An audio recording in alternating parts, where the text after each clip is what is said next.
اگر اونچائی کی بات کریں تو ہماری زمین پر سب سے اونچا پوائنٹ ماؤنٹ ایوریسٹ ہے، جس کی اونچائی 8,849 میٹر ہے۔ لیکن اگر زمین کی گہرائی کی بات کریں تو ابھی تک انسان سمندر میں 11,022 میٹر تک جا چکا ہے، یعنی تقریباً 11 کلومیٹر تک۔ یہ اتنی زیادہ گہرائی ہے کہ یہاں پر پہنچنے کے بعد انسان کو صرف 3 چیزیں نظر آتی ہے۔ ایک تو وہاں پر بسنے والی سمندری مخلوقات، دوسرا ہے اندھیرا، اور تیسرا بھی اندھیرا، یعنی کہ ہر طرف اندھیرا ہی اندھیرا، کیونکہ سورج کی روشنی اس قدر سمندری گہرے حصے کے اندر پہنچ نہیں پاتی۔ اور اتنی گہرائی میں یہ جاننے کے لیے کہ یہاں پر کیا موجود ہے، انسان صرف جدید ٹیکنالوجی اور مشینوں کے ذریعے ہی وہاں پر پہنچ سکتا ہے، کیونکہ ایک عام انسان کا وہاں تک پہنچنا کسی بھی صورت میں ممکن نہیں ہے۔ اب آپ نے اس پوائنٹ کو ذہن میں رکھنا ہے، کیونکہ یہ تمام کی تمام ویڈیو اسی ایک مین پوائنٹ کے ارد گرد گھومتی ہے۔ لیکن سب سے اہم سوال کہ انسان یہاں پر جا کیوں نہیں سکتا؟ تو اس کا سادہ سا جواب یہ ہے کہ یہاں پر پہنچنے کے بعد انسان اپنے اوپر کروڑوں ٹن وزنی پانی کا دباؤ یا پریشر محسوس کرے گا، اتنا زیادہ پریشر کہ ایک ہاتھی کو ایک پیپر پر کھڑا کر دیا جائے، اور ظاہر ہے کہ یہی پریشر کچھ ہی سیکنڈز کے اندر اس کی جان لے لے گا۔ پیارے دوستو، اب تک سمندر کی گہرائی میں جانے کا انسانی ورلڈ ریکارڈ 332.35 میٹر ہے، جو کہ ایک مصری مسلمان احمد نے بنایا، جس کا نام Guinness book of the world record کے اندر بھی درج ہے۔ جبکہ مشینوں کے ذریعے سمندر کے سب سے گہرے حصے کے اندر جانے کا ورلڈ ریکارڈ 23 جنوری 1960 کو امریکی بحریہ کے لیفٹیننٹ ڈان والس اور سوئس انجینئر نے بنایا، جو کہ سمندر کی 11 کلومیٹر گہرائی کے اندر پہنچے۔ ایک تو بے حد اندھیرے کی وجہ سے یہاں پر ان کو کچھ نظر نہیں آیا، اور دوسرا بے حد سمندری دباؤ کی وجہ سے ان کی سب مرین کی کھڑکی کا شیشہ ٹوٹ گیا، جو کہ سیدھی ان کی موت۔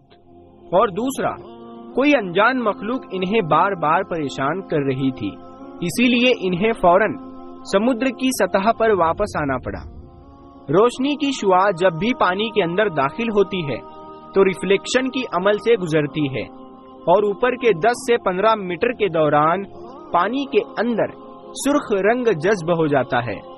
لہذا اگر کوئی غوطہ خور پانی کے اندر 25 میٹر کی گہرائی تک جا پہنچی اور زخمی ہو جائے تو وہ اپنے خون کے اندر سرخی نہیں دیکھ پائے گا، کیونکہ سرخ رنگ کی روشنی اتنا گہرائی تک نہیں پہنچ سکتی۔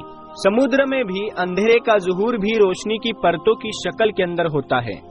یوں 6000 میٹر سے زیادہ گہرائی کے اندر سمندر میں مکمل طور پر اندھیرا ہوتا ہے، اور آپ اپنے ہاتھ کو بھی نہیں دیکھ سکتے۔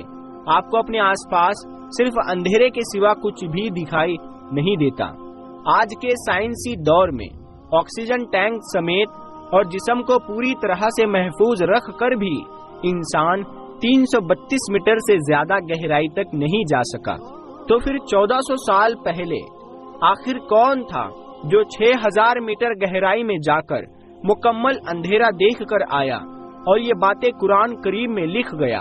کیونکہ آپ یہ جان کر حیران رہ جائیں گے کہ قرآن کریم آج سے 1400 سال پہلے سمندری اندھیرے کے بارے میں کچھ اس طرح سے بیان کرتا ہے، یا پھر ان کی مثال ایسی ہے جیسے کسی گہرے سمندر کے اندر پھیلے ہوئے اندھیرے کی۔ سمندر کو ایک موج نے ڈھانپ رکھا ہو، جس کے اوپر ایک اور موج ہو، اور اس کے اوپر بادل، غرض اوپر تلے اندھیرے ہی اندھیرے۔ اگر کوئی اپنا ہاتھ باہر نکالے تو اسے بھی نہ دیکھ پائے، اور جس شخص کو اللہ کا ہی نور حاصل ہو تو اس کے لیے کوئی نور نہیں۔ آج قرآن کریم کی یہ آیت ہماری جدید سائنس کو ثابت کرتی ہوئی نظر آتی ہے۔ جس سائنسدان نے اس چیز کی کھوج کی، اس نے اپنی پوری زندگی اس ریسرچ پر لگا دی اور انکشاف کیا کہ میں نے سمندر کے اندر ایک ایسی جگہ کھوجی ہے جہاں صرف اور صرف اندھیرا ہی ہے۔ خود انسان اپنا ہاتھ تک نہیں دیکھ سکتا۔ وہ سمجھ رہا تھا کہ اس نے بہت بڑی کھوج کی ہے۔ جبکہ یہ بات علماء کو پتہ چلی تو انہوں نے سورہ نور کی آیت پیش کی تو اس کے ہوش اڑ گئے کہ جس ریسرچ کی کھوج میں اس نے اپنی پوری زندگی لگا دی، قرآن میں وہ بات کیسے ہو سکتی ہے۔ اس نے سوچا کہ شاید محمد صلی اللہ تعالی علیہ وسلم اپنی زندگی میں سمندروں کا بہت سارا سفر کیا ہوگا تو انہیں اس بات کا پتہ چل گیا ہوگا، لیکن جب اس نے سیرت مصطفیٰ صلی اللہ تعالی علیہ وسلم پڑھی تو اسے پتہ چلا کہ محمد صلی اللہ تعالی علیہ وسلم نے اپنی پوری زندگی میں کبھی سمندر کا سفر ہی نہیں کیا۔ یہ حقیقت میں قرآن کا وہ معجزہ ہے جو یہ بتا رہا ہے کہ یہ قرآن کسی انسان کا کلام نہیں بلکہ اس رب کا کلام ہے جس نے ہر چیز کو پیدا کیا۔ اگر دیکھا جائے تو جب قرآن نازل ہوا تو اس وقت کسی کو یہ سمجھانا ممکن نہیں تھا کہ ان آیات کا مطلب دراصل ہے کیا، لیکن قرآن کریم اسی دور کے لیے نہیں بلکہ قیامت تک کے لیے انسانوں کی نسل کے لیے ہدایت کا سرچشمہ اور یہ اللہ تعالیٰ کی کتاب ہے جو کہ ہر دور کے اندر اپنی سچائی کو ثابت کرتا چلا آ رہا ہے۔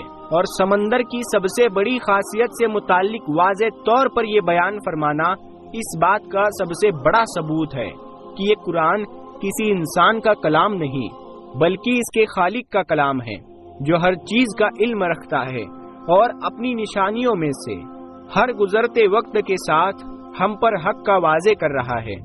اسی لیے اللہ پاک فرماتا ہے کہ ان قریب ہم ان کو اپنی نشانیاں اعتراف عالم کے اندر بھی دکھائیں گے اور ان کے اپنے نفس کے اندر بھی، یہاں تک کہ ان پر یہ بات کھل جائے گی کہ یہ قرآن واقعی برحق ہے۔ کیا یہ بات کافی نہیں کہ تیرا رب ہر چیز کا گواہ ہے؟ یہ سب جان کر بھی آخر کون ہے جو قرآن کی وحدانیت اور اللہ کی موجودگی کا انکار کرے؟ صرف ایک ہی شخص ہے اور وہ ہے متکبر، جو حق جان کر بھی حق منہ سے منہ پھیرتے ہیں، کیونکہ اللہ تعالیٰ نے ان کے دلوں پر مہر لگا دی ہے۔